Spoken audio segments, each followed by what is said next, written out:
इसलिए हम कहते हैं कि इंसान को ना जो सबसे ज़्यादा तकलीफ देता है वो कोई हथियार, वो कोई घाव नहीं देता, वो हमेशा शब्द देते हैं।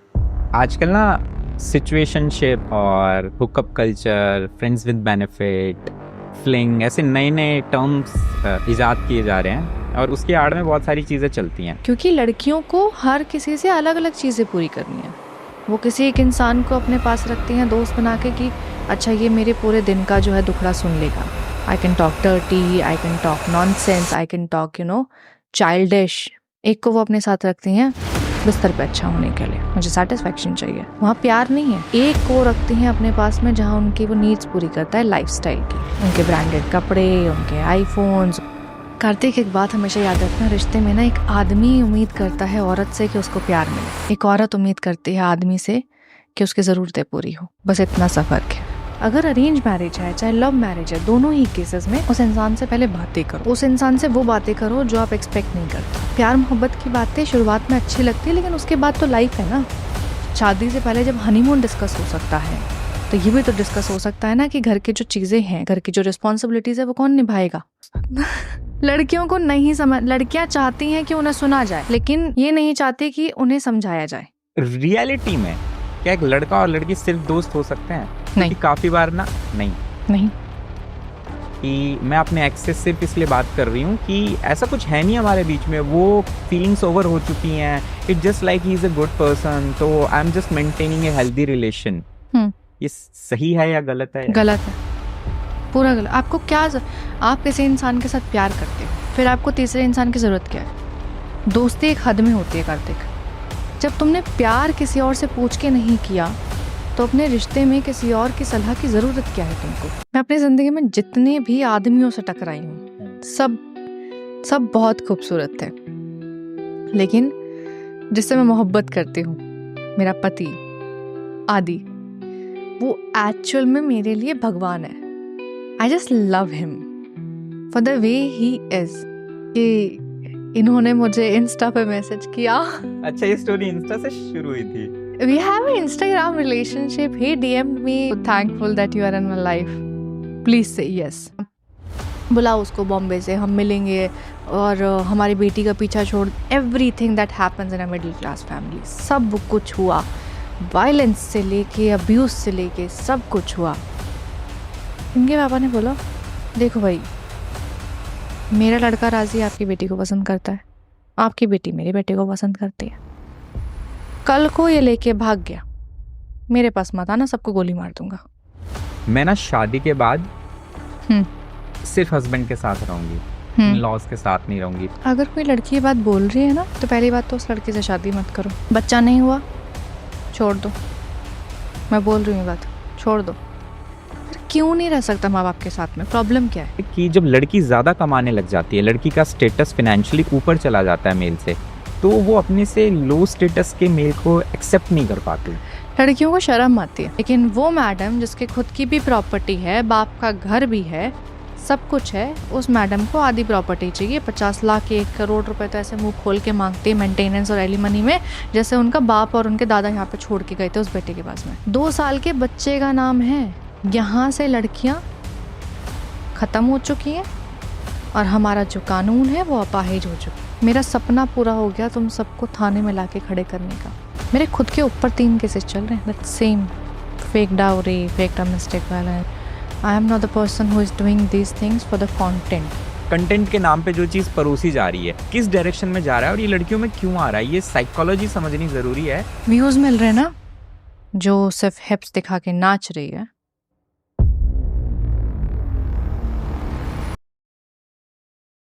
Hello and welcome to the show decoding with Kartik. आज का पॉडकास्ट बहुत इंटरेस्टिंग होने वाला है क्योंकि टॉपिक रिलेशनशिप के अराउंड है। आज के हमारे जो गेस्ट हैं वो एक बहुत ही प्यारे इंसान हैं, लवली शर्मा, जो कि एक पोएट हैं, एक राइटर हैं, और उनकी जो रिश्ते के ऊपर समझ है या जो बातें, वो लाखों लोगों को बहुत रास आती हैं। आज का जो पॉडकास्ट है ये उन लोगों के लिए है जो सच को सुनना चाहते हैं और उसको एक सही समझ के साथ देख सकते हैं, क्योंकि इस पॉडकास्ट में कई जगह पर ओपिनियंस आएंगे। तो ये उन लोगों के लिए है जो वाकई अपने रिश्ते में या किसी भी चीज़ में गलत कर रहे हैं। ये सबके ऊपर एप्लीकेबल नहीं है, but I guarantee you one thing, कि पॉडकास्ट को एंड तक देखें, आपको बहुत कुछ सीखने को और समझने को मिलेगा।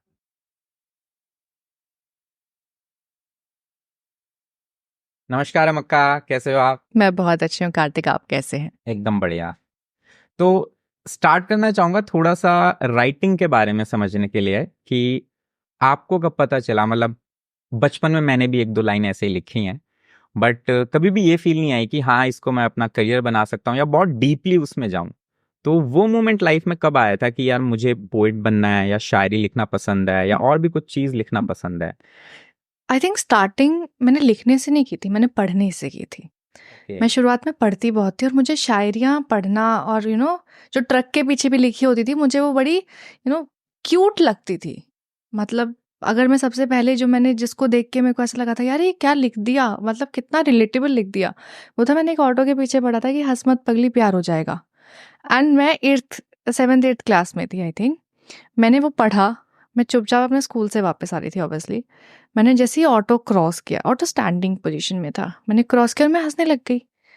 मतलब मैं क्यों हंस रही हूँ? तो मुझे लगा यार लिखने का इम्पैक्ट होता है बिकॉज वो आपके दिमाग में कहीं ना कहीं छाप छोड़ता है। फिर मैं और चीज़ें पढ़ने लग गई, मैं एक्चुअल शायरियाँ, एक्चुअल किताबें, नॉवेल्स ये पढ़ने लग गई। और मेरे घर में शुरू से पढ़ने का बहुत शौक था बिकॉज मेरे पापा नॉवेल्स बहुत ज़्यादा पढ़ते थे। तो वो एक रीडिंग का जो होता है ना पैटर्न और रीडिंग का इंटरेस्ट वहाँ से आया। उसके बाद ऑब्वियसली मैंने गाने सुनना स्टार्ट किया। हम सबसे पहले गाने सुनते हैं और हम उस ज़माने के हैं जहाँ पे ब्लूटूथ चलता था। हम songspk.com और पागल MP3 यहाँ से सॉन्ग्स डाउनलोड करते थे। हमको पता होता था कि कौन सा गाना कब आया है और एक ही गाना हम पूरा महीना रिपीट पे सुनते थे। तो वहाँ पे मैं लिरिक्स लिखती थी। मतलब मैं एक गाना, मतलब जैसे फॉर एग्जांपल हमारे पास एक ब्लूटूथ स्पीकर था छोटा सा, मैंने उसमें गाना चलाया एंड वो गाने की एक लाइन चलाई, पॉज कर दिया। पेन ड्राइव से चलाते थे हम लोग, पेन ड्राइव में भरवा के लेके आते थे उस साइबर कैफे से। तो वहाँ एक लाइन चलाती थी, फिर लिख देती थी, फिर उसके आगे की लाइन चलाती थी, फिर लिख देती थी, फिर उसको बैक करती थी अगर लाइन मिस हो जाए तो। वहाँ से ना मेरे को वो इंटरेस्ट आया कि यार ये लिरिक्स कितने डीप होते हैं। मतलब गाना क्या है? गाना एक पोएट्री तो है जिसको बस सुर में गाया जाता है। It is a poem only. तो वहाँ से मेरे को जो था ना इंटरेस्ट आया लिखने को लेके। डेप्थ ऑफ वर्ड्स मेरे को समझ में आई कि कई शब्द आपकी ज़िंदगी में ना आपके अंदर घर कर जाते हैं। इसीलिए हम कहते हैं कि इंसान को ना जो सबसे ज़्यादा तकलीफ देता है वो कोई हथियार, वो कोई घाव नहीं देता, वो हमेशा शब्द देते हैं। आपको लोगों की बातें ही बुरी लगती हैं और लोगों की बातें ही अच्छी लगती हैं। वहाँ से मुझे इंटरेस्ट आया, फिर थोड़ा थोड़ा लिखना स्टार्ट किया। 2 लाइनर्स लिखा, कहीं से कुछ उठाया, कहीं से कुछ उठाया, बिकॉज ओरिजिनल तो ऑब्वियसली वो एकदम से नहीं आते हैं, टाइम के साथ आता है। टाइम के साथ डेवलप होता है, स्किल्स डेवलप होती है, आप सीखते हैं, आप हर चीज़ सीखते हैं। बस वहीं से हुआ। ओके, तो ऑथेंटिसिटी की बात आई, तो आजकल ना सिचुएशनशिप और hookup culture, friends with benefit, fling, ऐसे नए नए टर्म्स इजाद किए जा रहे हैं और उसकी आड़ में बहुत सारी चीज़ें चलती हैं। मतलब पहले जो रिलेशनशिप होते थे बहुत प्योर होते थे, मैक्सिमम रिलेशनशिप। अब उसका जस्ट एक उल्टा हो गया है कि मैक्सिमम में कहीं ना कहीं चीटिंग है या कुछ इस तरीके की चीज़ है।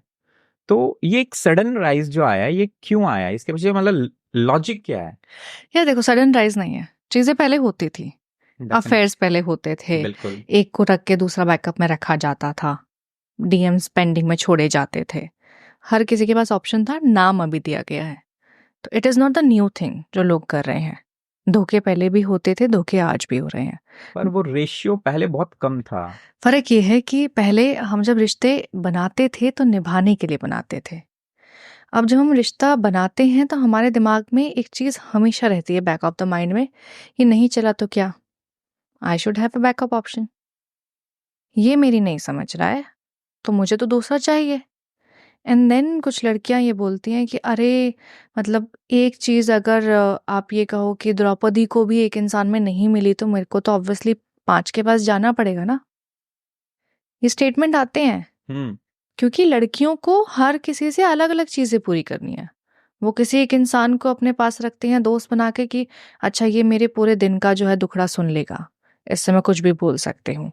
I can talk dirty, I can talk nonsense, I can talk childish, मैं कुछ भी कर सकती हूँ। एक को वो अपने साथ रखती हैं बिस्तर पे अच्छा होने के लिए, मुझे सेटिस्फैक्शन चाहिए, वहाँ प्यार नहीं है। एक को रखती हैं अपने पास में जहाँ उनकी वो नीड्स पूरी करता है लाइफस्टाइल की, उनके ब्रांडेड कपड़े, उनके आईफोन्स, उनके गिफ्ट्स, उनके लिए रोजेस लेके आना, उनके लिए डिनर्स अरेंज करना, उनको सरप्राइजेस देना, यॉट बुक करना। तो physical, emotional and financial needs यही होते हैं 3 इंसान के। उनके लिए लोगों ने अब अलग अलग रखना स्टार्ट कर दिया। पहले हम एक में सब कुछ ढूंढते थे, पहले हम एक इंसान में अपना प्यार ढूंढते थे। अब प्यार नहीं होता, बाकी हम सब कुछ ढूंढ लेते हैं इंसान के अंदर। काफी डीप था ये। मतलब मैं कहीं पे पढ़ रहा था कि फीमेल्स में कंपेयर करने का जो एक होता है वो काफी ज्यादा होता है। तो कहीं ना कहीं अगर किसी लड़की के 2-3 पास्ट रिलेशनशिप रहे हैं, नॉट लाइक कि एक साथ, अलग अलग भी अगर रहे हैं टाइम पीरियड पे, तो कहीं ना वो कंपैरिजन आता है हर बार कि उसमें ये अच्छा था, उसमें ये अच्छा था, उसमें ये अच्छा था। तो ये बात सच है, क्योंकि बिल्कुल। मेल्स में शायद ये नहीं होता, मुझे ऐसा लगता है। यार आदमियों के पास इतना वक्त नहीं है कि वो बैठ के ये सोचे कि यार उसने मेरे से अच्छे कपड़े क्यों पहने हुए हैं, वो मेरे से अच्छा क्यों दिख रहा है, उसके बाल कैसे सेट हैं, वो क्या पहन के जा रहा है, वो क्या पढ़ाई कर रहा है।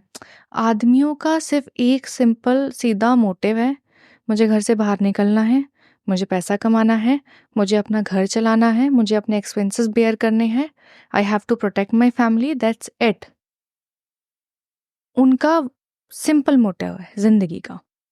औरतों को अगर एक लड़की ने कोई ड्रेस पहनी है और वो सेम तरीके की ड्रेस, बीट कलर चेंज हो सकता है या फिर कलर भी सेम हो गया, दूसरी लड़की वहां पार्टी में पहन के आ जाए या कोई इवेंट में पहन के आ जाए, चल जाएगी।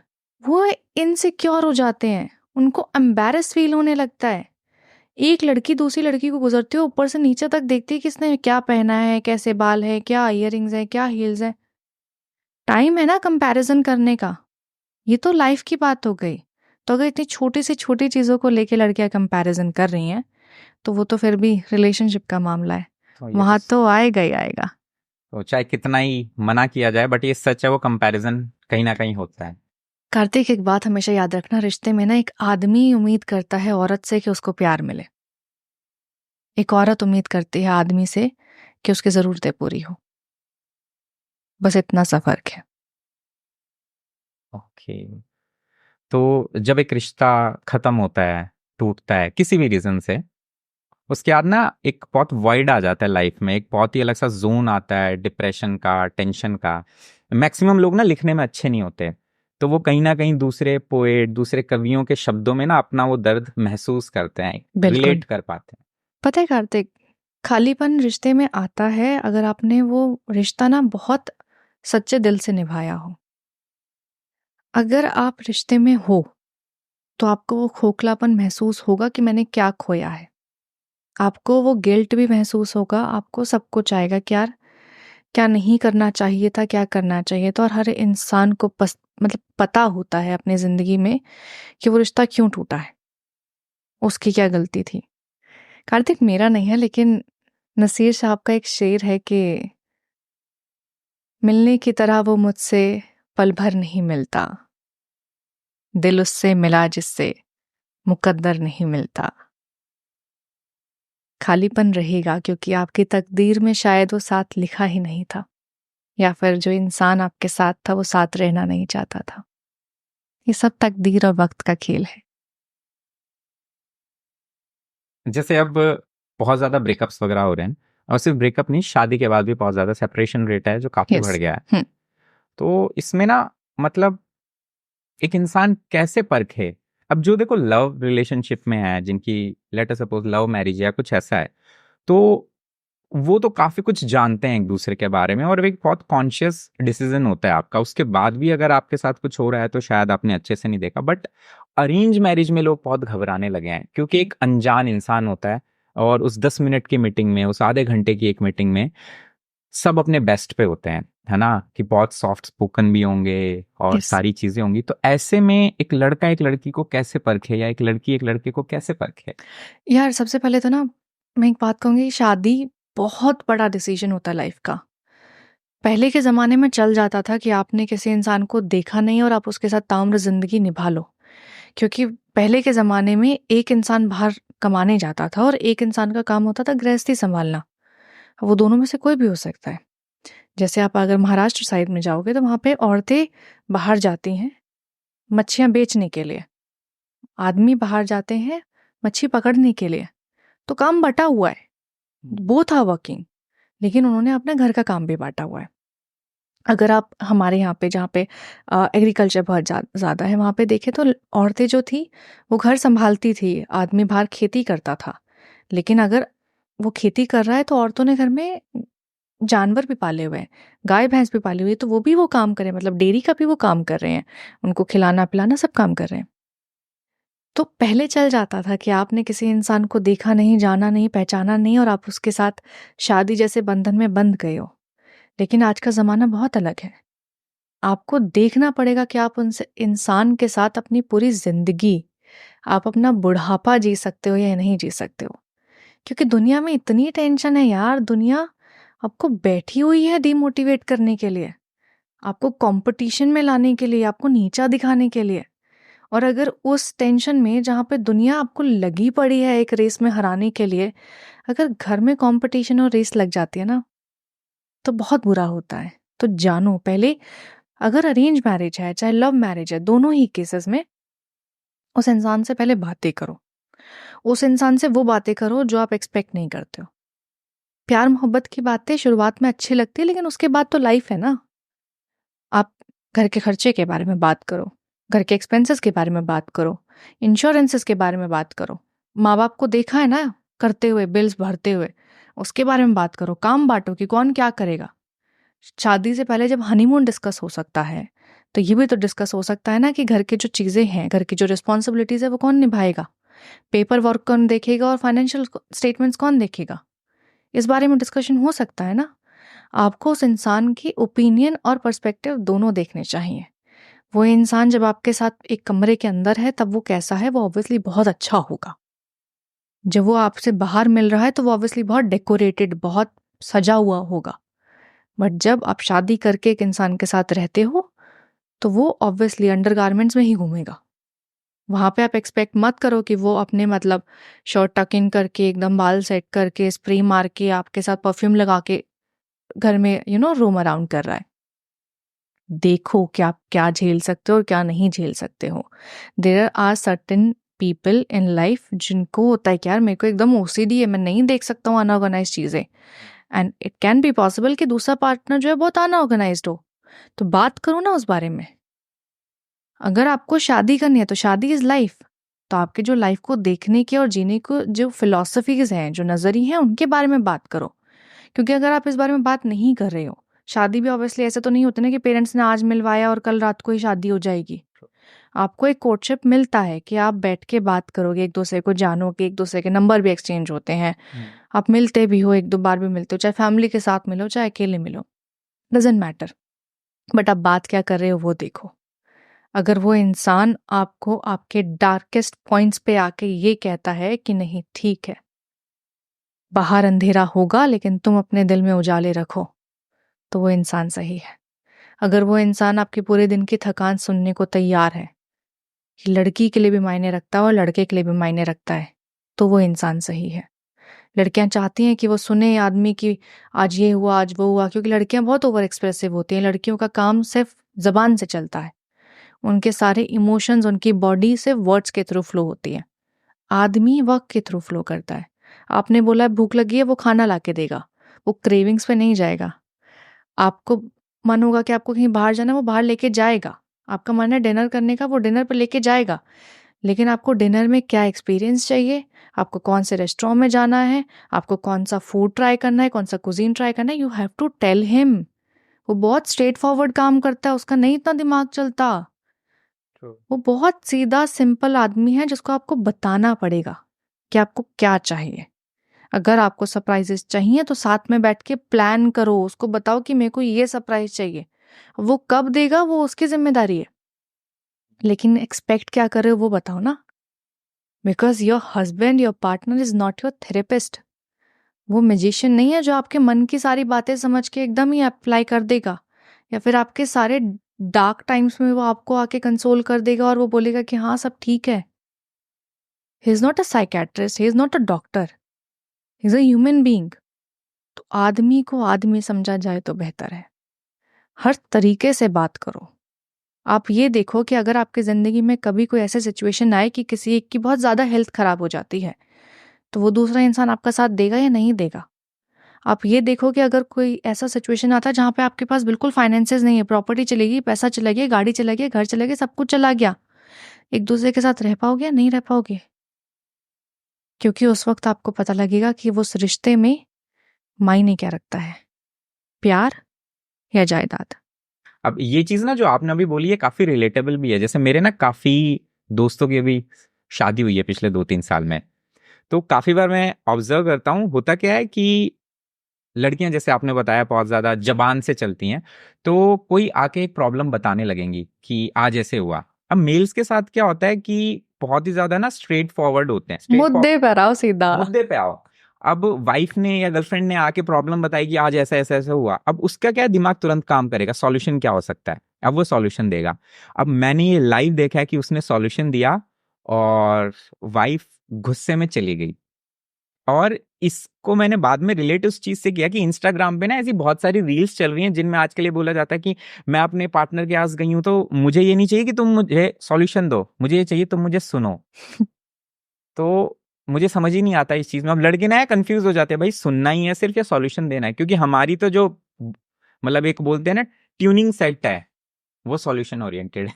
यार आदमियों का जो ब्रेन वायरिंग होता है ना, हाँ। वो ये बोलता है this is a problem, this is a solution, hmm. ये चाहिए ये मिलेगा, हम्म। टक टक टक टक, वो स्ट्रेट चलते हैं सीधा। बिल्कुल। औरतों की जो दिमाग की वायरिंग है ना, वो बहुत उलझी हुई है। काफी वायर्स तो अनप्लग्ड है, मैं तो बोलती हूँ सीधा। उनको लड़कियों को नहीं समझ, लड़कियां चाहती हैं कि उन्हें सुना जाए, लेकिन ये नहीं चाहती कि उन्हें समझाया जाए। वो चाहती हैं कि उन्हें समझा जाए, लेकिन ये नहीं चाहती कि वो इंसान आके अपनी बात रख दे।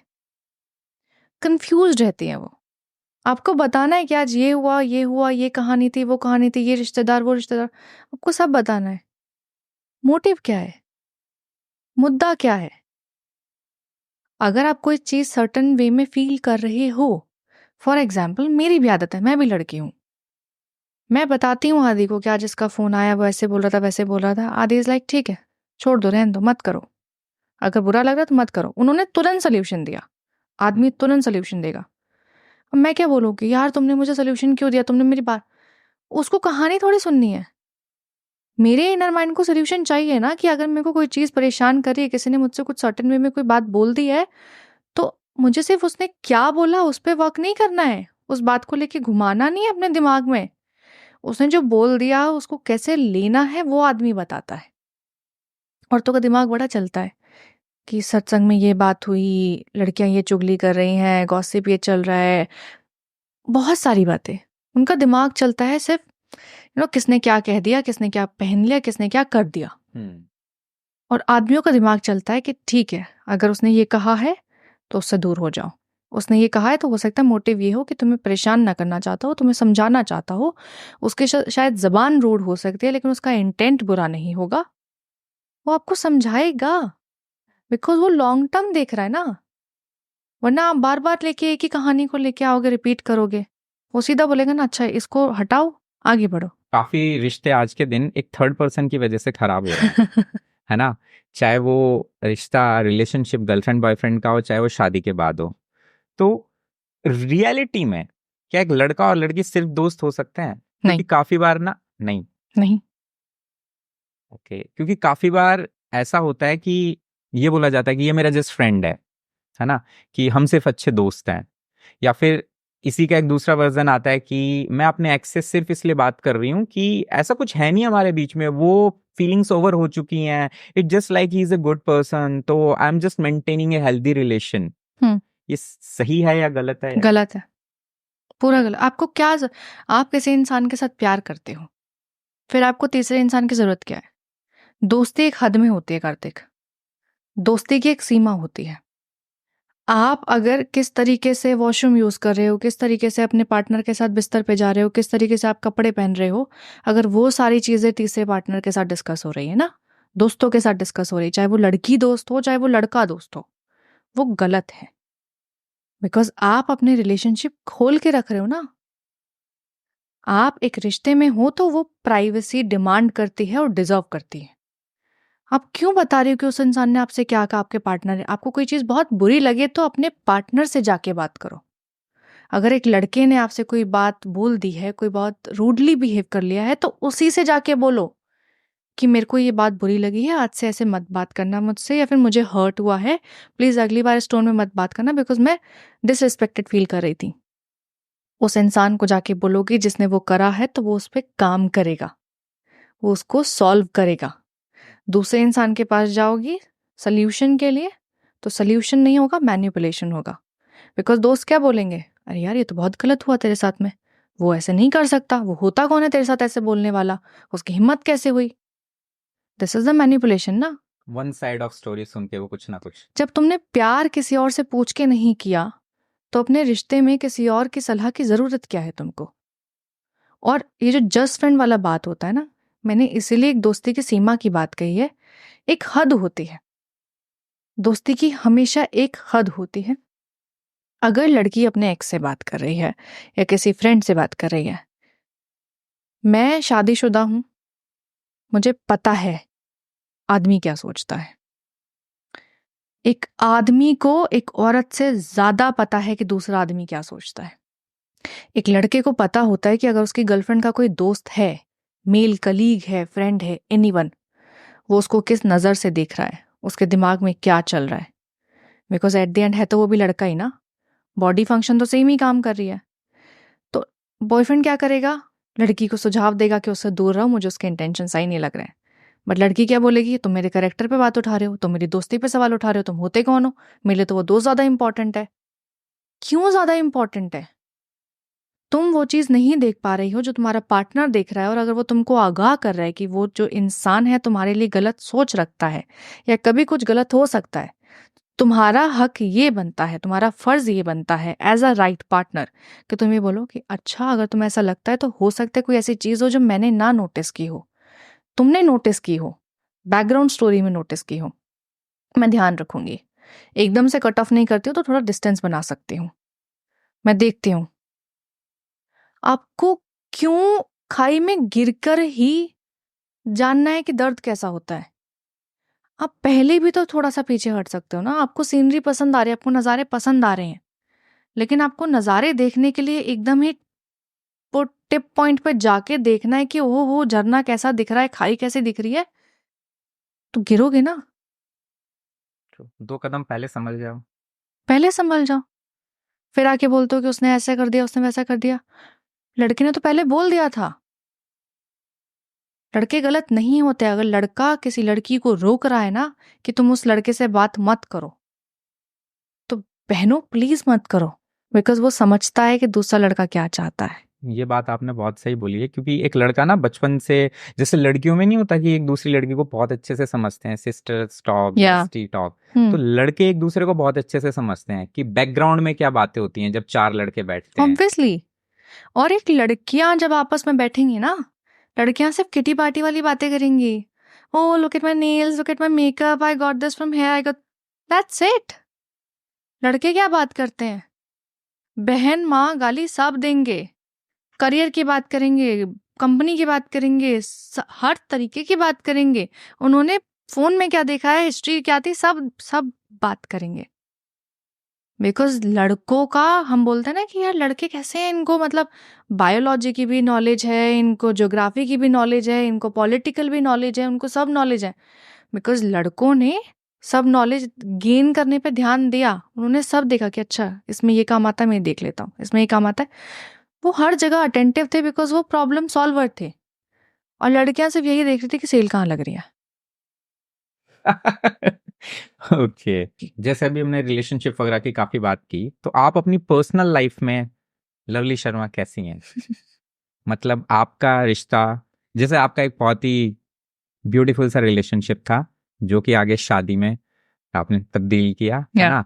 तो हस्बैंड के साथ आपका रिलेशनशिप कैसा है ना? पेरेंट्स इन लॉ के साथ कैसा है? फैमिली में और लोग भी होंगे, तो उनके साथ कैसा है? सबसे पहले तो आदि की बात करते हैं, बिकॉज यार मैं इस बात पे बहुत यकीन रखती हूँ कि जब आप उस इंसान के साथ होते हो ना जिससे आपका दिल तहे एकदम अंदर तक मोहब्बत करता है, मैं फील कर सकता हूँ तो आपके चेहरे से आप भी। जिससे आप मोहब्बत करते हो, आपका दिल मोहब्बत करता है, सच्ची मोहब्बत करता है, और वो इंसान आपके साथ हो तो आप अलग तरीके से ग्लो करते हो। आपके अंदर एक नूर होता है, एक कॉन्फिडेंस होता है। आपको लगता है कि यार मुझे ज़रूरत ही नहीं है किसी चीज़ की दुनिया में, ये है तो काफ़ी है। और यही मोहब्बत और रिश्ते की असली सच्चाई है। और ये पता है क्या, एक शेर मैंने कहीं पढ़ा था कि ये तो शायरी ने सजा रखी है मोहब्बत, वरना मोहब्बत इतनी भी हसीन नहीं।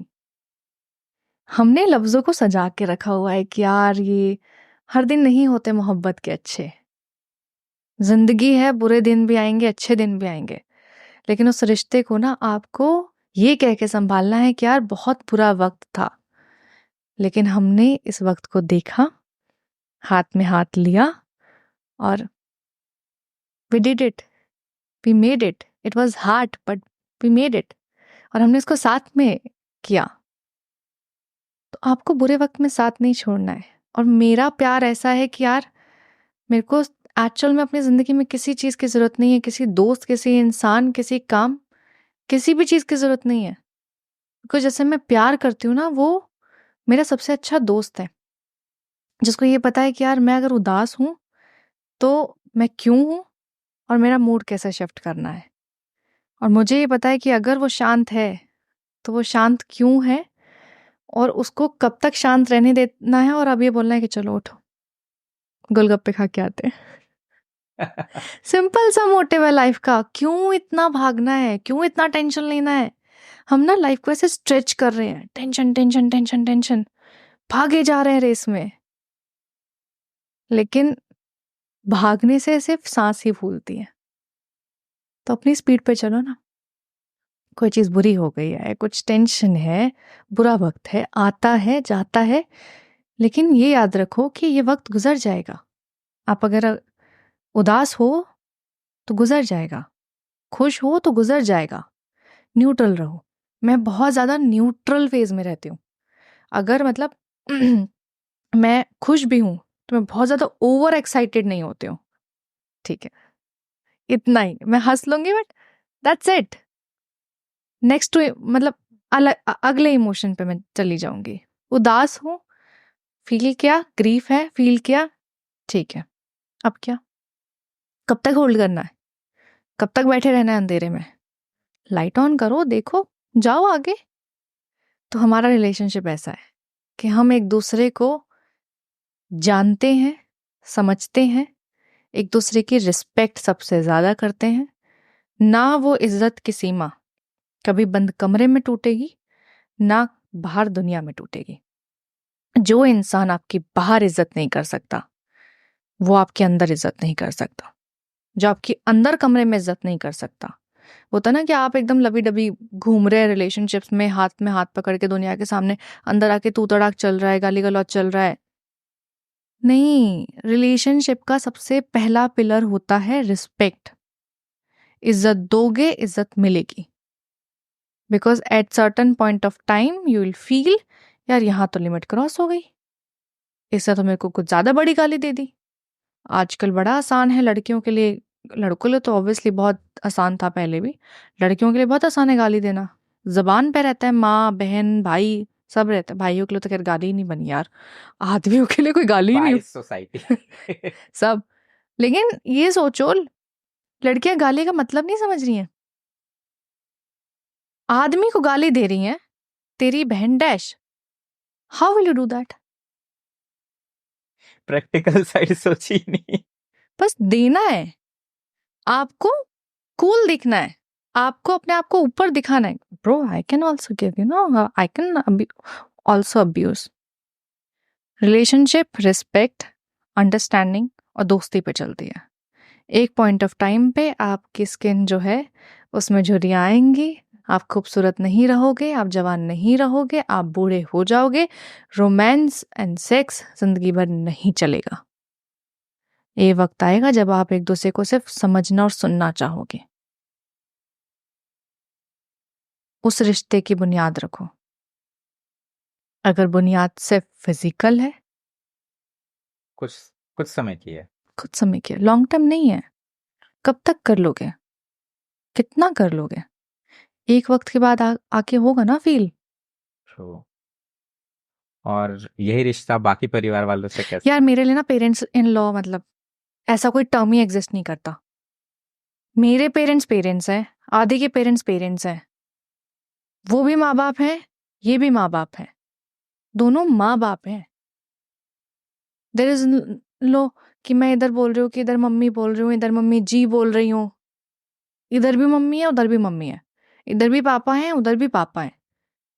वो ये नहीं आएगा कि ये मेरा ससुर है, ये मेरी नंद है, ये मेरा दमा वो क्या बोलते हैं सास है, और ये वाले रिश्ते नहीं है।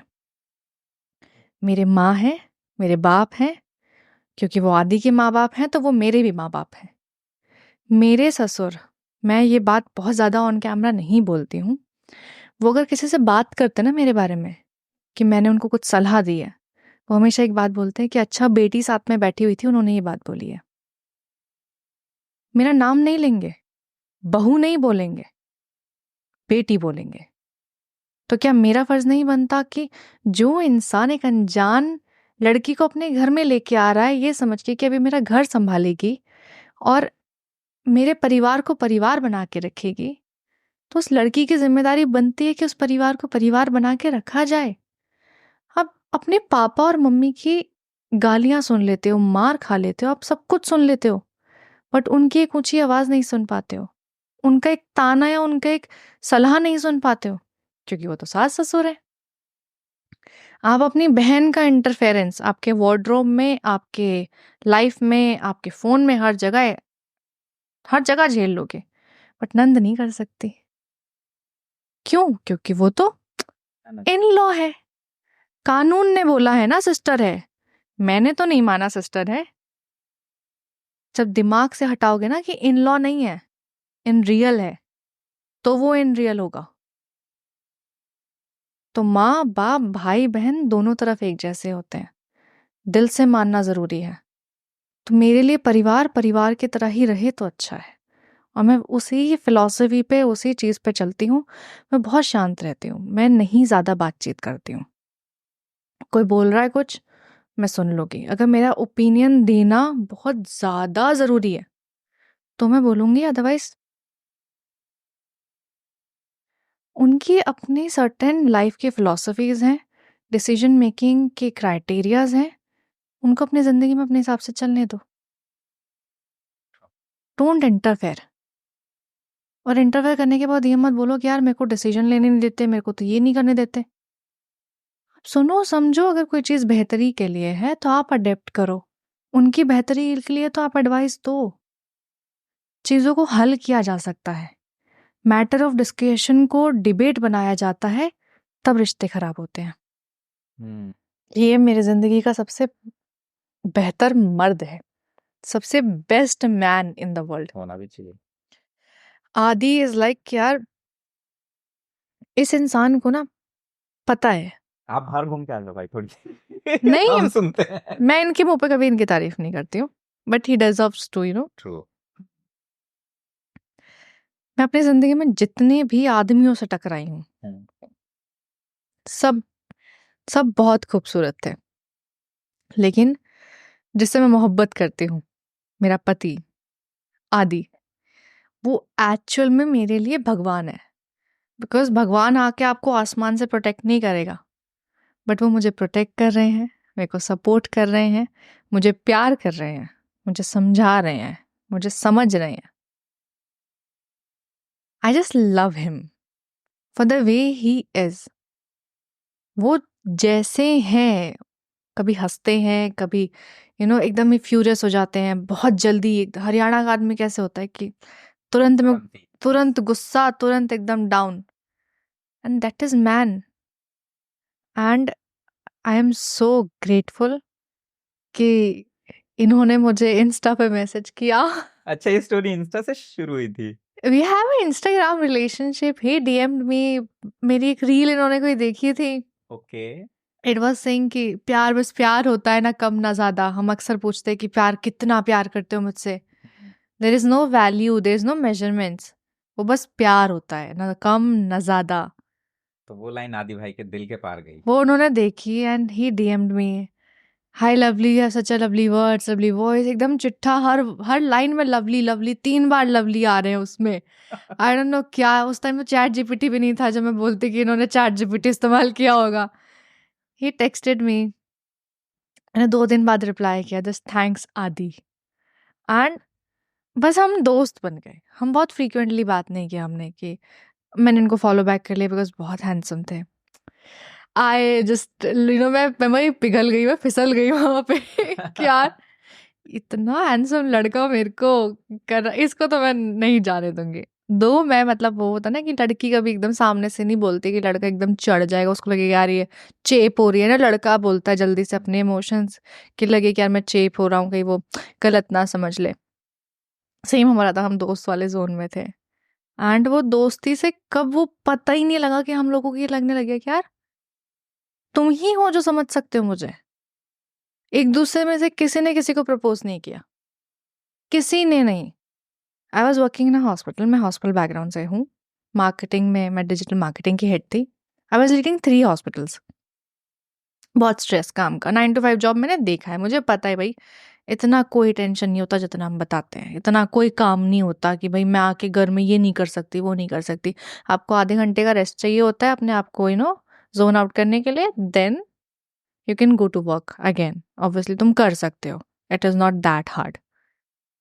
अब आदि वाज लाइक यार ठीक है, मेरे को वो एक दिन एक गिफ्ट आता है because obviously he knows the address, दोस्त है, उसको पता है कि मैं कहाँ जॉब करती हूँ। हॉस्पिटल का ही एड्रेस ऑब्वियसली। मेरे पास में एक छोटा सा टेडीज आते हैं, इधर एक लड़का है, इधर एक लड़की है। लड़का अपने घुटनों पे बैठा हुआ है रिंग लेके, अच्छा। इधर लड़की है फूल लेके खड़ी हुई। इतने से टेडीज हैं। I give you the photograph as well, ठीक है। उसमें एक नोट है, माई डियर लवलू। ठीक है। I am so thankful that you are in my life, please say yes. And मैंने एवे ही, इन्होंने मुंह से नहीं बोला कुछ भी, मैंने स्नैप लगाई, इट्स अ यस। दुनिया को दिखाने के लिए। Okay. And that was it. इन्होंने अपने घर पे बताया, मैंने अपने घर पे बताया। मेरे घर पे ऑब्वियसली मैं ब्राह्मण हूँ, तो बहुत बहुत क्लैशेस हुए, नहीं करने देंगे, बुलाओ लड़के को, इनको गालियाँ सुनाई, इनको बहुत कुछ सुनाया, बुलाओ उसको बॉम्बे से, हम मिलेंगे, और हमारी बेटी का पीछा छोड़। Everything that happens in a middle class family, सब कुछ हुआ। वायलेंस से लेके अब्यूज से लेके सब कुछ हुआ। ही वॉज लाइक मैं तो इसी से शादी करूंगा, आप पे जो होता हो वो कर लो, राजी से नहीं कराओगे भगा के ले जाऊंगा, मैं यही हूँ आप। He was that. करनी इसी से है। करनी इसी से ही है। लड़के अक्सर लड़कियों को परेशानी में देख के छोड़ के चले जाते, मुझे इतनी टेंशन नहीं चाहिए अपनी लाइफ में। मुझे वहां से ना ऑब्वियसली एक सेंस ऑफ डाउट रहता है कि यार है सही नहीं है, सही नहीं। तो इन्होंने बोला ना कि मैं खड़ा हूं, आप चाहे मानो चाहे ना मानो, आई एम देयर। मुझे वहां से लगा यार जब वो खड़ा है, वो तो ना रिश्ते में आप ऐसे हाथ पकड़ के हो, दो। जब उसने टाइट पकड़ा हुआ है, देन मैं क्यों डाउट के चक्कर में अपनी पकड़ ढीली कर रही हूँ। मैं भी टाइट पकड़ के रखूंगी ना। उन्होंने ये बात बोली, पेरेंट्स मिलने के लिए एक दूसरे से मिले। My parents were like strictly हम नहीं करेंगे, अपने बेटे को समझा लो। नहीं तो मतलब नहीं। सुबह 12 बजे मीटिंग स्टार्ट हुई है। हमारा 6 महीने का दोस्ती एंड रिलेशनशिप, एवरीथिंग वाज सब ऑफ कुछ हो गया इसमें। दैट 6 महीने ओनली। 6 महीने पहले that DM came to me, and 6 महीने के बाद मेरे पेरेंट्स एक दूसरे से मिल रहे हैं। बट दैट क्लिक्ड कि यार यही है इंसान, अपने को ज़्यादा वो चिक चिक बाजी नहीं करनी कि मैं 10 साल तक इंतजार कर रही हूँ कि करियर सेटल होगा, ये होगा, कुछ नहीं होता। अब मेरे घर वाले गए मैं इनके फैमिली के पास, एंड बात चल रही है, इनके पेरेंट्स कह रहे हैं कि नहीं बहुत सीधे से माँ बाप इनके भी, बट वो हरियाणा के हैं, एकदम घर में रखे हुए हैं गन्स वगैरह, लाइसेंस्ड, कोई दिक्कत नहीं। इनके पापा का सिंपल स्टेटमेंट था, देखो बहुत देर हो गई है, 12 से रात के 8 बज गए हैं। ओके 8 घंटे वो उस conversation no yes no yes no yes, ये मनाने की कोशिश कर रहे हैं, इधर ना करने की कोशिश कर रहे हैं।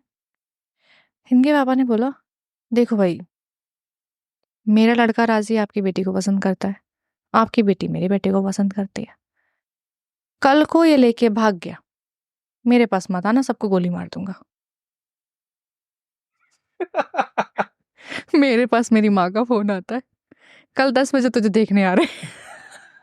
I was like, यही चाहिए। यार अंकल कूल है। ब्रो, मैं सोच रही, मैंने कहा मुझे देखने आ रहे हैं, मुझे नहीं पता इधर 8 घंटे का कन्वर्सेशन क्या है। ही टेक्स्टेड मी, सब ठीक है, डोंट वरी। मुझे तब तक नहीं पता क्या बात हुई क्या नहीं हुई, यू नो दैट हैव एक क्वेश्चन रहता दिमाग में। मैंने कहा ठीक। अगले दिन मैं यही सोच रही हूँ मैं सूट क्या पहनूं, लेकिन घर वालों के सामने उदास भी दिखना है, मुझे उसके सामने अच्छी बहू भी दिखना है। मुझे सबको मैनेज करना है।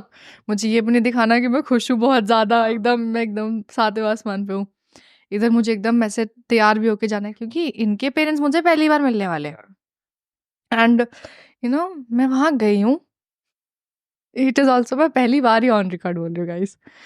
अब वहां पे जाके मेरे पेरेंट्स को लगा कि सिर्फ देखने आ रहे हैं, कि सिर्फ बातचीत होगी कि लड़की को नहीं मिला देख लेते हैं। इनके जो था ना वो गोद भराई के जो गिफ्ट्स होते हैं, फूलों की फलों की टोकरियां, वो गाड़ी में है। इनके गार्ड्स इनके साथ चलते हैं, उन्होंने गार्ड्स को बोला हुआ है जैसे ही अंदर बैठ जाए 5 मिनट लगा ना, सारा सामान टेबल पे ले आना, बिकॉज हम घर नहीं मिल रहे थे, हम एक बाहर रेस्टोरेंट में मिल रहे थे, सारा सामान लेके आ जाना। अब मेरे घर वाले बस लाइक कि अभी बैठे हैं, नमस्ते जी क्या लोगे खाने में, अच्छा आलू टिक्की, अच्छा बर्गर, आप क्या खाओगे, चाय, ठीक है। इतना ही अभी तक फाइनल हुआ है, ऑर्डर गया भी नहीं है देने के लिए। सारी टोकरी वोकरी आके सज गई हैं, टेबल्स भर गई हैं एकदम। मैं खुश। मैंने कहा यही होगा अब तो ये समाज ने जो देख लिया। ये अब लड़का नहीं, तो मेरा है। ये लड़का इनके पेरेंट्स ने बोला कर देते, सब ठीक है।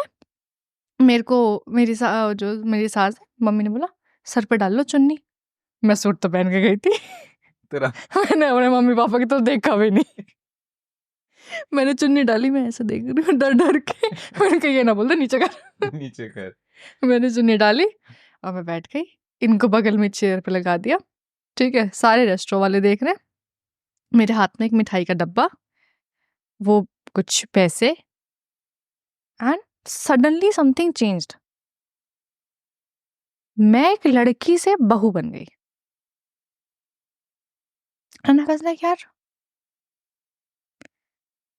कितनी टेंशन हमने देखी, कितना हम भागे, कितना हम रोए एक दूसरे के, लेकिन कितना लड़े, यू नो जो एक एक्सटेंट हो सकता ना किसी चीज का, हम अपने पेरेंट्स से उस लेवल तक लड़े हैं। You can not even imagine and I can not even tell this. और फिर लगा यार that's it, solve we made it, हमने कर दिया। अब हमें जिंदगी में और किसी चीज के लिए नहीं लड़ना, बिकॉज हमने जो चीज परेशानी देख ली वो बहुत बड़ी थी। अब जो जिंदगी में आएगा वो बहुत छोटा होगा। हर चीज देख लेंगे यार, साथ होंगे तो सब हो जाएगा। That sense of belief makes a relationship stronger, and you know वो बनाता है कि यार ये चलेगा, यहाँ आप बूढ़े हो सकते हो। दोनों साइड से होता है, और दोनों को यू नो दैट पकड़ स्ट्रांग रखनी पड़ती है। दोनों को ये बोलना पड़ेगा कि कोई साथ दे ना दे, मैं खड़ा हूं, तुम डरो मत। आदि ने मेरे को वो सेंस ऑफ बिलीफ दिया, डरो मत, मैं खड़ा हूं यहीं पे, I am not going anywhere. कोई कुछ भी बोलता रहे, आई एम देयर ओनली। वहां से मुझे भरोसा मिला, तो मैं भी जो करना है करवा। मैं नहीं कर रही हूँ किसी से शादी, I am not going anywhere else. यही है, ये नहीं तो कोई नहीं। And when you have that feeling in your mind ना कि ये नहीं तो कोई नहीं, तभी आप अपने पेरेंट्स से लड़ सकते हो, उन्हें मना सकते हो, आप चीज़ों को, रिलेशनशिप को स्ट्रॉन्गर, लंबा और you know that it will work. जो हमने स्टार्टिंग में बात की थी कि और कोई ऑप्शन ही नहीं होता और backup कोई point। ऑप्शन ही नहीं है, यही चाहिए, इसी के साथ रहना है। यही नहीं होगा तो कोई नहीं, दैट्स इट। किसी और से अगर घर वाले कैसे अरेंज मैरिज करा देते हैं यार, लड़कियां पागल बनाती हैं। घर वालों ने जबरदस्ती शादी करा दी। मेकअप करवाया ना तुमने बैठ के, तैयार हुई ना, लहंगा खरीदा ना, शॉपिंग में गई ना मैडम साथ साथ, रो रही है, रे पापा नहीं मान रहे हैं, घर वालों ने जबरदस्ती शादी करवा दी। कुछ नहीं होता, सब फिजूल ड्रामे। तुम ही चाह रहे हो कि वो अरेंज मैरिज हो, गो रिश्ते में ही मत जाओ। Go for your life. या तो फिर उसको मना ही कर दो कि यार देखो, मेरे पेरेंट्स तुमको, मतलब मुझको तो नहीं करेंगे, मैं तो उनकी प्यारी बेटी हूँ, तुम्हें मार देंगे। किसी और की जिंदगी क्यों बर्बाद करनी है? क्योंकि तुम्हें तो अभी मजे करने हैं, तुम्हें तो अभी लवी डबी करना है, तुम्हें तो अभी सब कुछ skies pink and chocolates bouquets life. This is all nonsense कि पापा नहीं मानेंगे। You know it in your heart, पापा मानेंगे या नहीं मानेंगे। या तो मनाने का हिम्मत रखो, गुदा रखो, या तो फिर करो ही मत। कि ये आपने बहुत प्रैक्टिकल बात बोली है कि एक लड़की को अगर ये 100% पता है कि उसकी फैमिली नहीं मानेगी तो वो उस रास्ते पे चलेगी ही नहीं। फर्स्ट डे पे पता होता है। वो लड़कों को आना ही अलाउड नहीं करेगी अपनी जिंदगी में, पापा नहीं मानेंगे। पापा ने रिलेशनशिप अलाउड कर दिया, पापा ने मूवीज देखना, घूमना फिरना, पार्टीज में जाना सब अलाउड कर दिया। पापा ने बॉयफ्रेंड के साथ वैसे भी ओयोस में भी जाना अलाउड कर दिया। पापा अलाउड एवरीथिंग, बट शादी नहीं। पापा is not allowing for marriage. पापा को क्यों बुरा मना रही हो बहन? तुम्हारे अंदर हिम्मत नहीं है, तुम्हारे अंदर वो दैट दैट कैपेसिटी नहीं है कि तुम अपने पेरेंट्स को मना पाओ या फिर स्टैंड ले पाओ। तुमको स्टैंड लेना सीखना पड़ेगा। नहीं कर सकते तो प्यार मत करो, ड्रामा मत करो, दैट्स इट। अभी ना बहुत सारी चीजों में एक ये होने लगा है कि मैं ना शादी के बाद हम्म सिर्फ हस्बैंड के साथ रहूंगी, इन हम्म लॉज के साथ नहीं रहूंगी, फैमिली के साथ नहीं रहूंगी। हम्म अब ये ना पहले काफी बार होता था तो थोड़ा सा ना इसके पीछे मेरे को लॉजिक भी समझ में आता था कि पहले ना जॉइंट फैमिलीज होती थी, बहुत बड़ी बड़ी फैमिलीज होती थी। तो कहीं ना देखो लड़की के माँ बाप का भी ये सोचना कि यार हमारी बेटी ऐसे घर में जाए जहाँ उसके ऊपर बहुत ज्यादा वर्कलोड तो ना हो एटलीस्ट। लेकिन ये चीज शुरू यहाँ से हुई, ये सोच या ये पर्सपेक्टिव वहां से आया। अब ये इस लेवल पे आ गया है कि मुझे सिर्फ तुम्हारे साथ रहना है, यानी कि मैं, मेरा पति और कल को मेरे बच्चे होंगे वो। अगर कोई लड़की ये बात बोल रही है ना, तो पहली बात तो उस लड़की से शादी मत करो। बच्चा नहीं हुआ, छोड़ दो। मैं बोल रही हूँ ये बात, छोड़ दो। फिर क्यों नहीं रह सकता माँ बाप के साथ में? प्रॉब्लम क्या है? मैं भी तो अपने माँ बाप को छोड़ के आई हूँ। अरे तो भाई, कन्यादान की प्रथा क्यों बनाई गई? क्योंकि एक लड़की का गोत्रदान हो सकता है। एक लड़के को अपने बाप को मुखाग्नि देनी होती है। लड़का नहीं जा सकता छोड़ के, उसका दान नहीं हो सकता है। लड़की का हो सकता है, क्योंकि अगर लड़की अपने बाप को मुखाग्नि देगी तो उस बाप को मोक्ष नहीं मिलेगा, उसकी आत्मा को शांति नहीं मिलेगी और फिर पितृदोष के प्रॉब्लम्स आते हैं। लिखा हुआ है, रीजन समझो। तुम छोड़ के आई हो तो क्या दुनिया की, प्लैनेट की पहली हो क्या?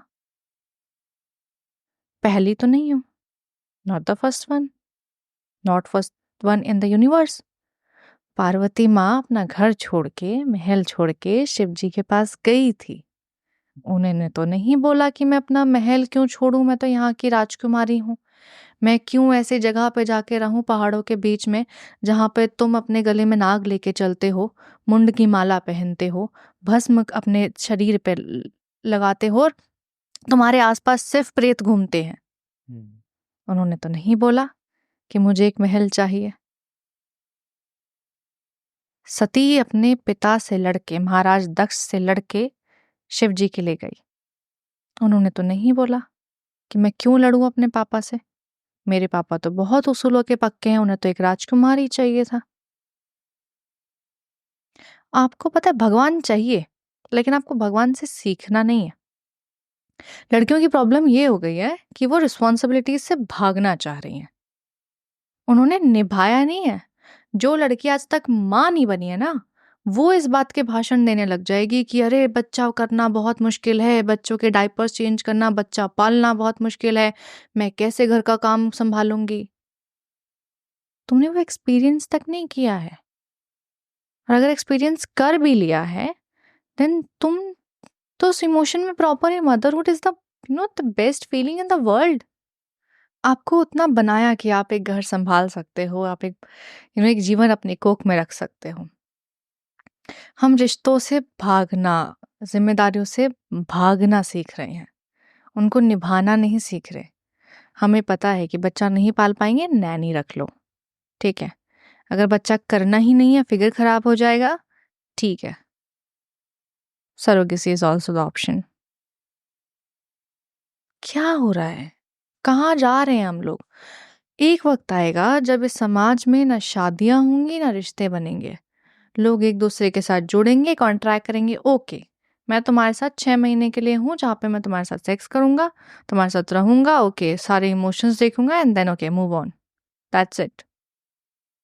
कॉन्ट्रैक्चुअल रिलेशनशिप्स होंगी, नॉट द रियल रिलेशनशिप्स। और ये वेस्ट में होने भी लग गई हैं अब।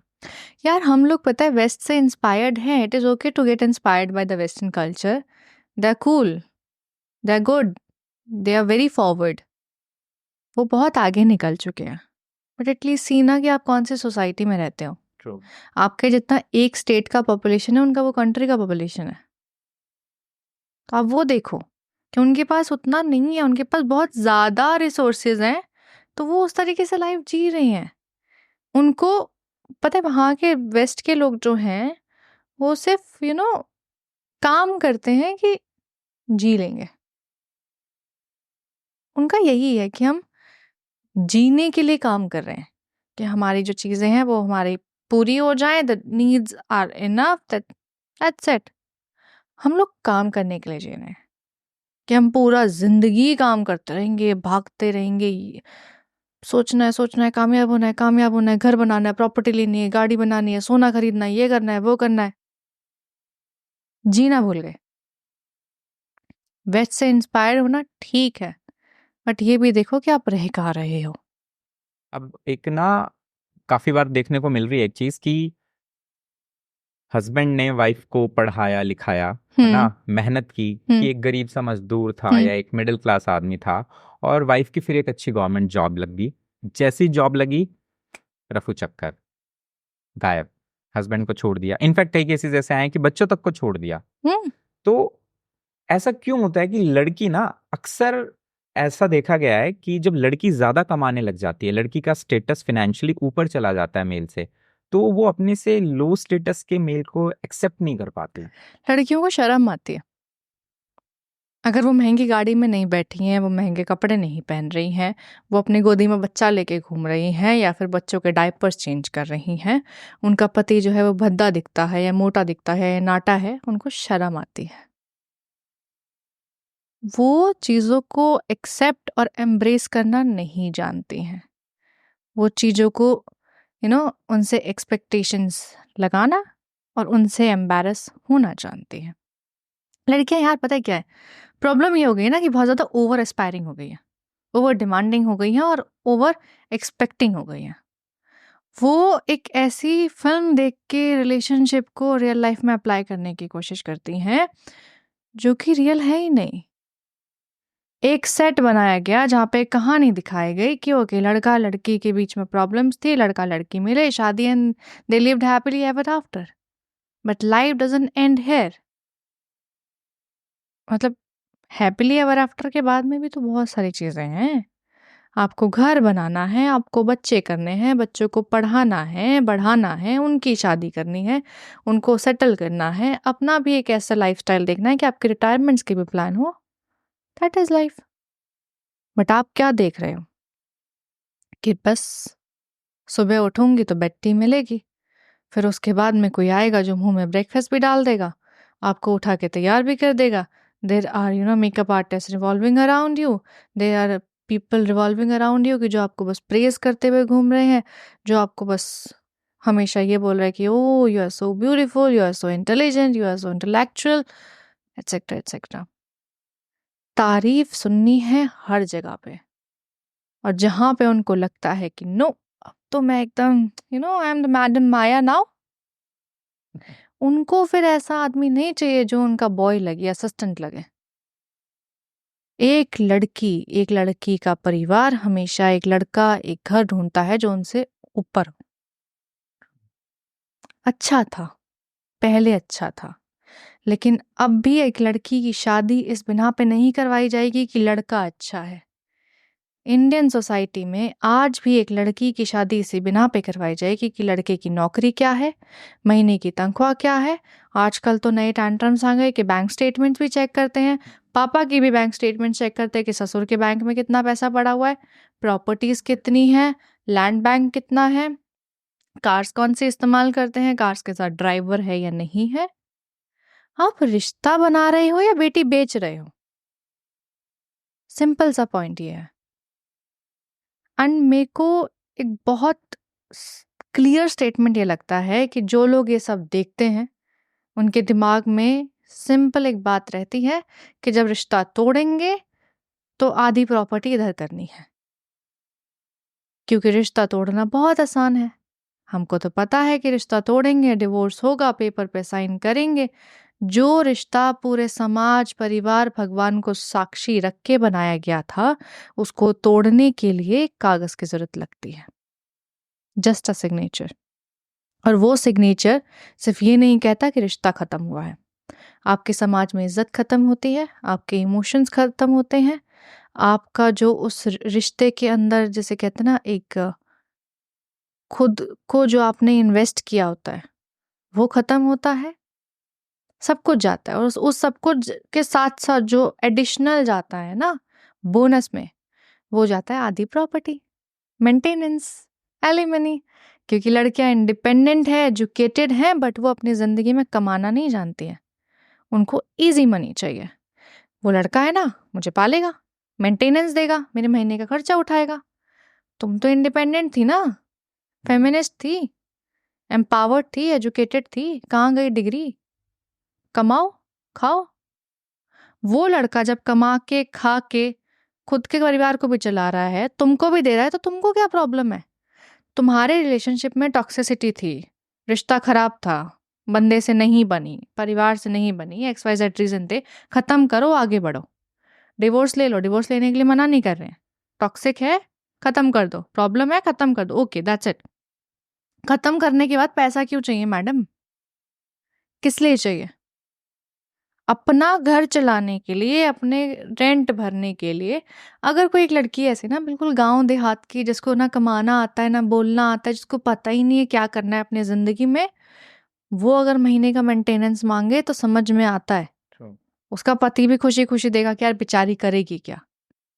लेकिन वो मैडम जिसके खुद की भी प्रॉपर्टी है, बाप का घर भी है, सब कुछ है, उस मैडम को आधी प्रॉपर्टी चाहिए। 50 लाख, 1 करोड़ रुपए तो ऐसे मुंह खोल के मांगते हैं मेंटेनेंस और एलिमनी में, जैसे उनका बाप और उनके दादा यहाँ पे छोड़ के गए थे उस बेटे के पास में।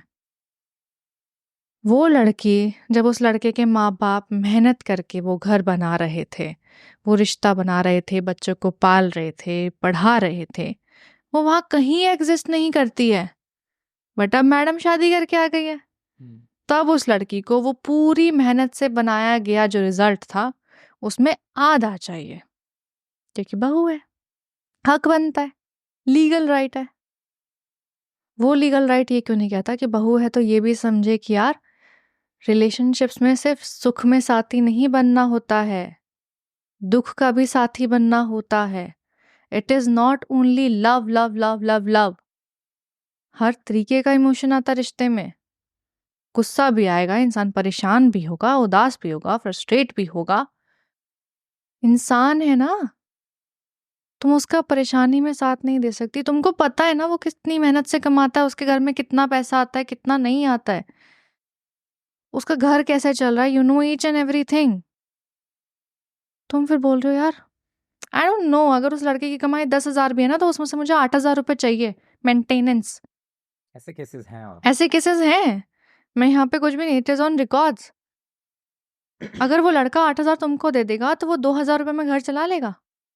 तुम्हारा 8,000 में नहीं चल रहा, वो 2,000 में चला लेगा। जहाँ पे उसका बाप बूढ़ा हो रहा है, जहाँ पे उसकी माँ बीमार है, उसकी माँ अब नहीं कर सकते घर के सारे काम।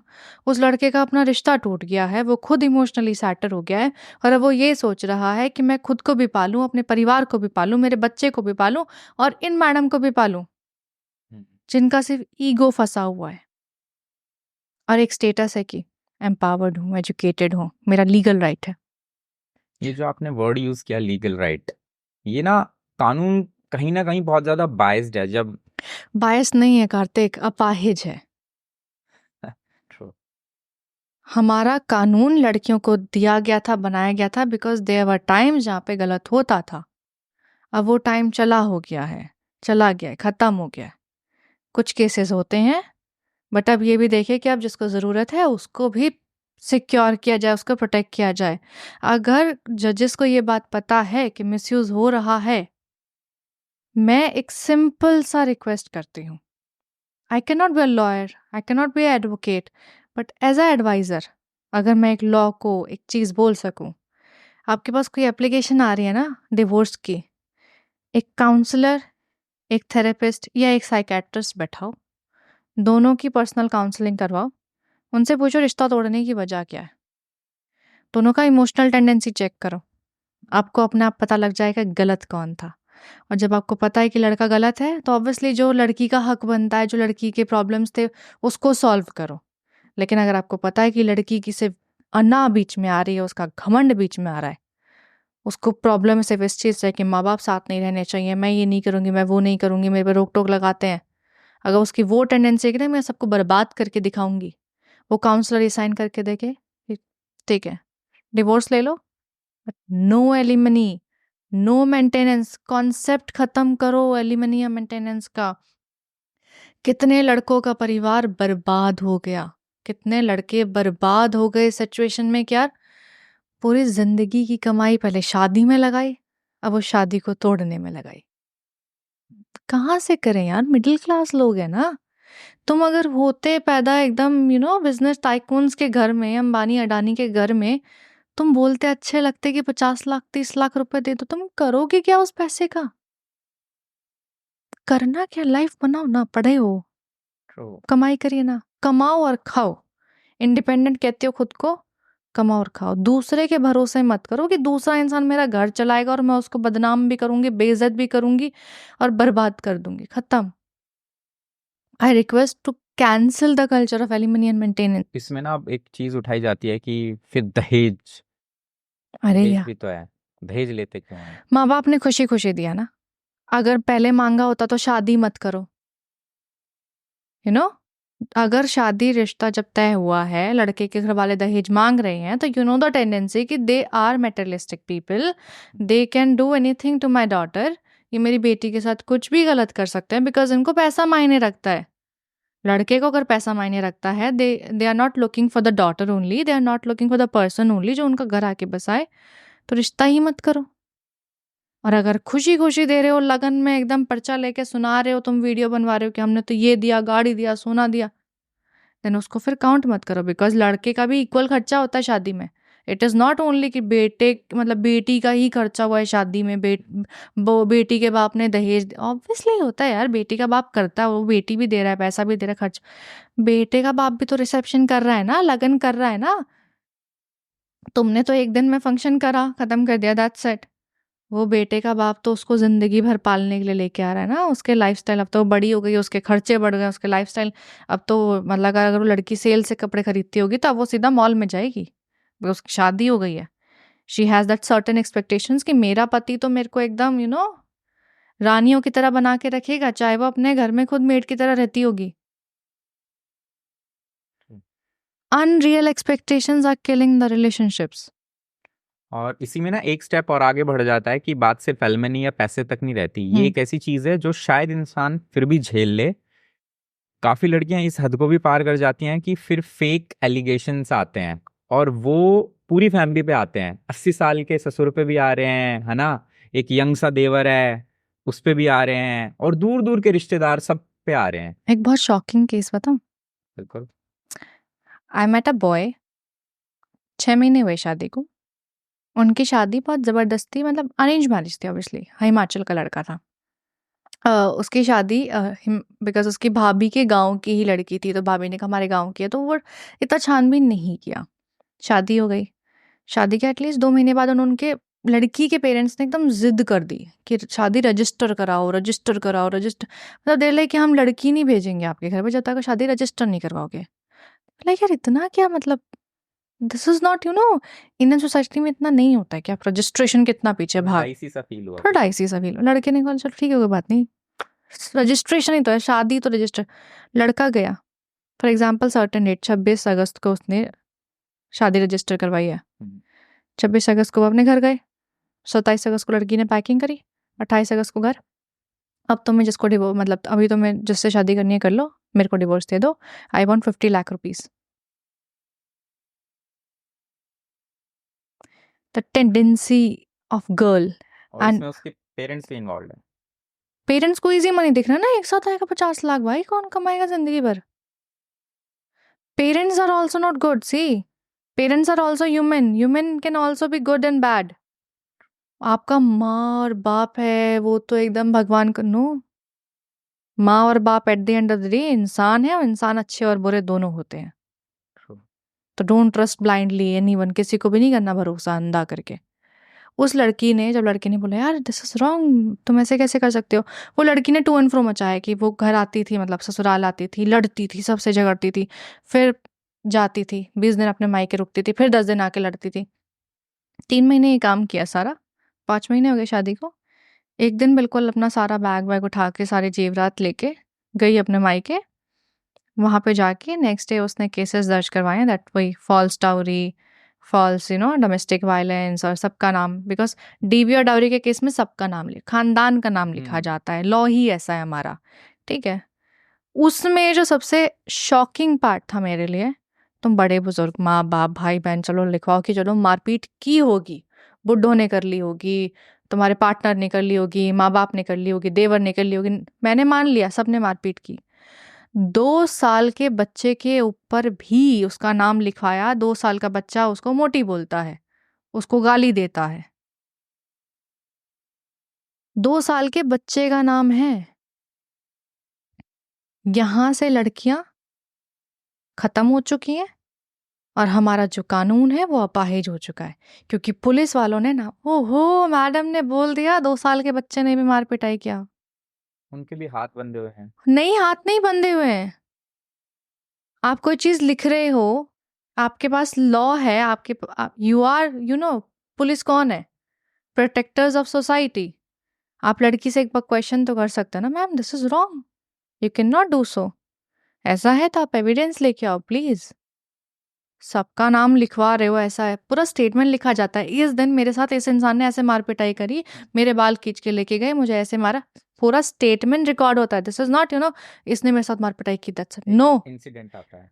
ईच एंड एवरी इंसिडेंट मैं बहुत क्लोजली नोटिस कर चुकी हूँ।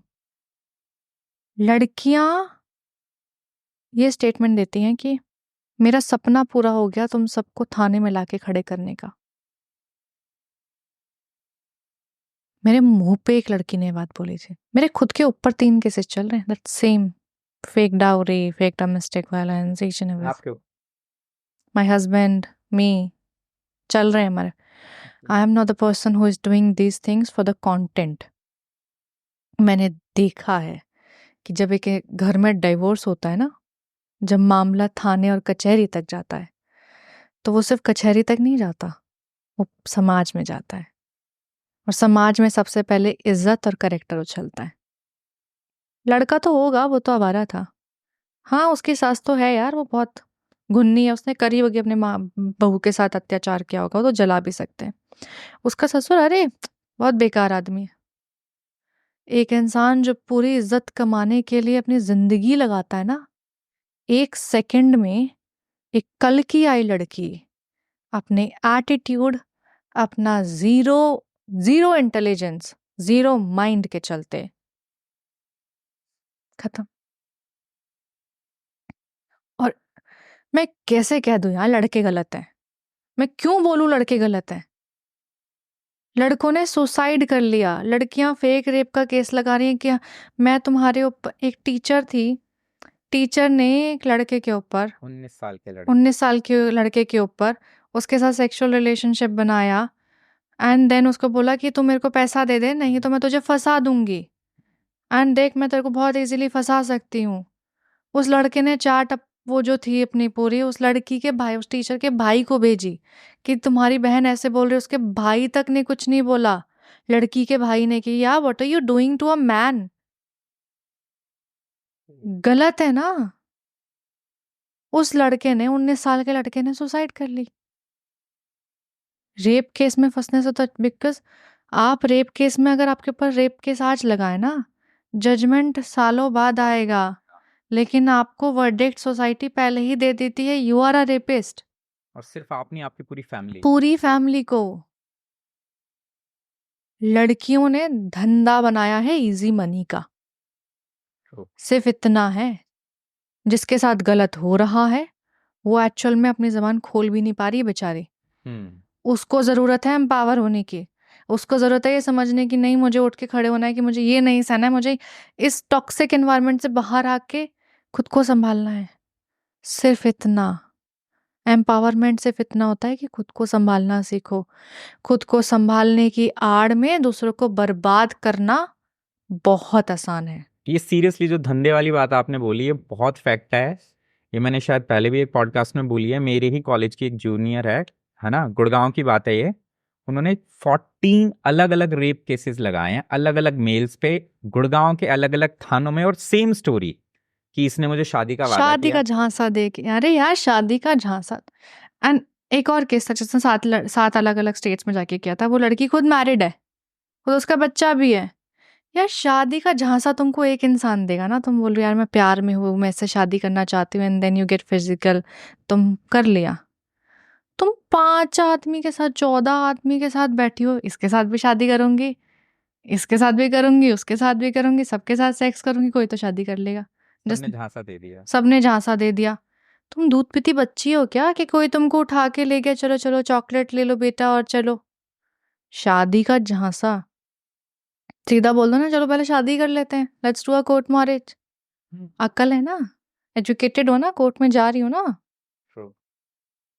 जो लड़कियां झांसे में आती हैं वो दिख जाता है कि उनके साथ गलत होता है, और वो एक के झांसे में आती हैं। वो 36 के साथ सो के 36 के झांसे में आके ये नहीं बोलते कि मुझे 36 से शादी करनी थी और 36 ने मुझे धोखा दे दिया। पहले जो लड़कियां ऐसी होती थी उनको एक बाजार में रखा जाता था, उनकी एक अलग जगह थी, लोग जाते थे, पैसा देते थे, एंड मैं कहती हूँ बहुत सही होता था कि दे वर सर्टेन अ प्लेस जहाँ पे लोगों को अपनी फिजिकल डिजायर पूरी करनी है, पैसा दो करो और आ जाओ, दैट्स इट। फिजिकल डिजायर्स हैं हो सकती हैं, जिसके पास नहीं है, लड़की गर्लफ्रेंड नहीं है, वो रेप तो नहीं कर रहा ना किसी का जाके। अगर वो आदमी किसी का रेप कर रहा होता जबरदस्ती जाके तो गलत होता। पैसा दे रहा है, कर रहा है, ठीक है, दैट्स इट। वो लड़की अपनी मर्जी से कर रही है। अब तुम तो समझदार हो, अब वो बाजार खुल चुका है। अब लड़कियों ने अपने आप को ही सोल प्रोप्राइटर बना लिया है। अब ये टॉपिक छिड़ा है तो एक चीज और पूछना चाहूंगा। हम्म। अभी ना कंटेंट क्रिएशन, जैसे हम बैठ के यहाँ कंटेंट ही क्रिएट कर रहे हैं, ठीक है, एक डिस्कशन चल रहा है। अभी ओनली फैंस आया वेस्ट में, ठीक है। ओनली फैंस में मैक्सिमम लोगों को पता होगा कि हाँ आप अपनी चीजें वहां पर अपने कंफर्ट के अकॉर्डिंग बेचते हो, जिस लेवल के न्यूड या जो भी आपको करना है, ठीक।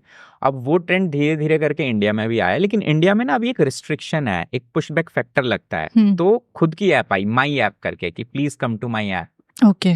और उसके थ्रू बहुत सारी चीजें चल रही हैं, और ये तो चलो फिर भी सेकेंडरी, हम इंस्टाग्राम पे ओपनली या किसी भी सोशल मीडिया पे ओपनली देख सकते हैं कि मतलब कंटेंट के नाम पे जो चीज परोसी जा रही है किस डायरेक्शन में जा रहा है और ये लड़कियों में क्यों आ रहा है, ये साइकोलॉजी समझनी जरूरी है। व्यूज मिल रहे हैं ना, जो सिर्फ हिप्स दिखा के नाच रही है। एक लड़की जो सिर्फ अपने कपड़े उतार के डांस कर रही है या फिर टाइट फिटिंग क्लोथ्स पहन के डांस कर रही है, उसको व्यूज मिल रहे हैं। एंड वो लड़की 14 करोड़ का घर भी खरीद रही है, वो फरारी भी ले रही है, वो घूम भी रही है, she is having a lavish lifestyle. और एक ऑन द अदर हैंड एक इंसान है, लड़की या लड़का, जो कि गीता के पाठ पर आ रहा है, जो कि बच्चों को पढ़ना सिखा रहा है, जो ट्यूशन्स दे रहे हैं, जो एजुकेशनल कंटेंट बना रहे हैं, इन्फोटेनमेंट बना रहे हैं। शेयर्स मिलेंगे, लाइक्स मिलेंगे? नो, हमको तो एंटरटेनमेंट चाहिए। पहले पॉर्न के लिए एक वेबसाइट होती थी, अब पॉर्न के लिए 30 सेकेंड रील फॉर्मेट है। सिंपल सा फंडा ये है। लड़कियों को दिख गया, अच्छा ठीक है, कपड़े उतारने ही तो हैं, कैमरा ही तो ऑन करना है, पैसे मिल रहे हैं, करोड़ों मिल रहे हैं, क्या मेरे को तो मेहनत ही नहीं करनी पड़ी, ना मुझे पढ़ना पड़ा, ना मुझे कमाना पड़ा, ना मुझे 9 to 5 नौकरी करनी पड़ी, ना मुझे घर संभालना पड़ा, ना मुझे रिश्ते संभालने पड़ेंगे। फोन सामने रखा, सिर्फ खत्म, मिलियन व्यूज, मिलियन पैसा, that's it. Easy success, easy money. Society में एक आई थी जिसने स्टार्ट किया था, फिर एक और स्टेटमेंट आया था कि अगर एक लड़की ये कर रही है तो हर घर से ऐसी लड़कियां आएंगी। आई विल नॉट से द नेम,